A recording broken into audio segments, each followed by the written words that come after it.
Okay.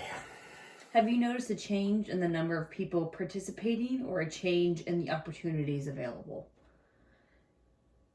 Um, the number of people participating, absolutely. I mean, I think that, um,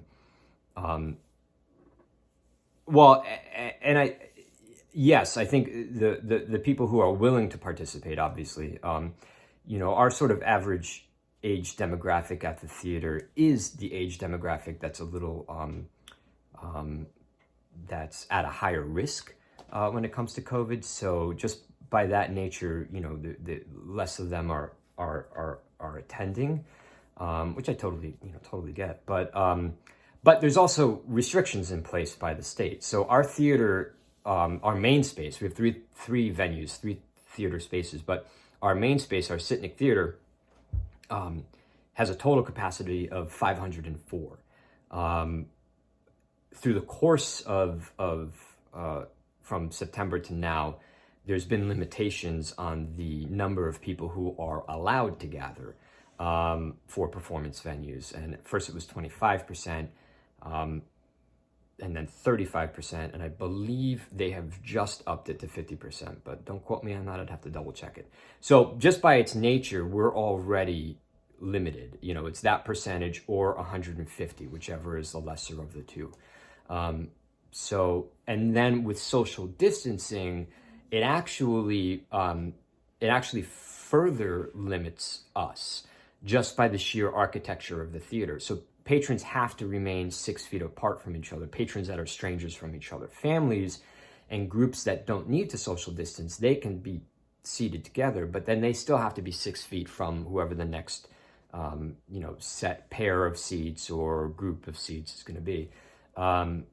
So just by that, it even actually pulls down our total capacity even further. So just to give you an idea, normally we sit 504. Right now we're capable of 112 in our largest space. Now we can go up to 150, but the variable in that is groups. So if we have a lot of groups, we can get closer to 150. But if they're all just 2 seats or individual seats, it's only about 112.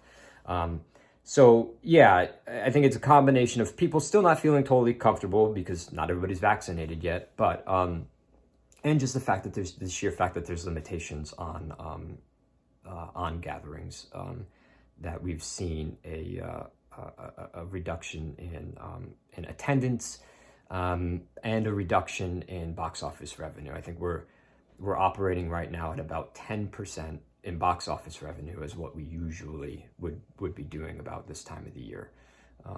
So I won't give you those numbers, but it's a big difference. And the second...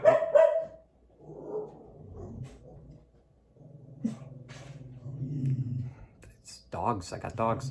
And what was the second part of the question? Changing opportunities? Oh, I'm not really sure what that means. A change in opportunities. I'm not really sure what that means. For actors? Well, for performers,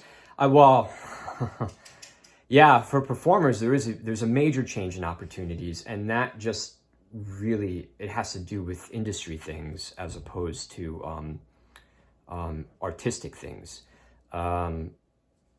The Actors Union, which I am a member of, has made it challenging for producers to employ their members. And I'm trying to be delicate, because there's a lot of safety concern. So they have a very rigorous sort of protocol in place that they're expecting producers to adhere to, and that in itself is challenging. So it's challenging for producers to adhere to those protocols that they want to see in place, and it is creating a loss of opportunity for those professional unionized actors, because non-union actors, they don't they're not guided by those protocols. That doesn't mean, like for us, for example, it doesn't mean that we're not handling anything in such a way that would preclude actors. It's just that it's harder to get approved for those equity contracts and things like that. So, it becomes difficult to produce. You wind up going with non-union actors because it's just, there's less hoops to jump through. And it's going to be a major shift in the industry, I think, in terms of how the union operates. Yeah.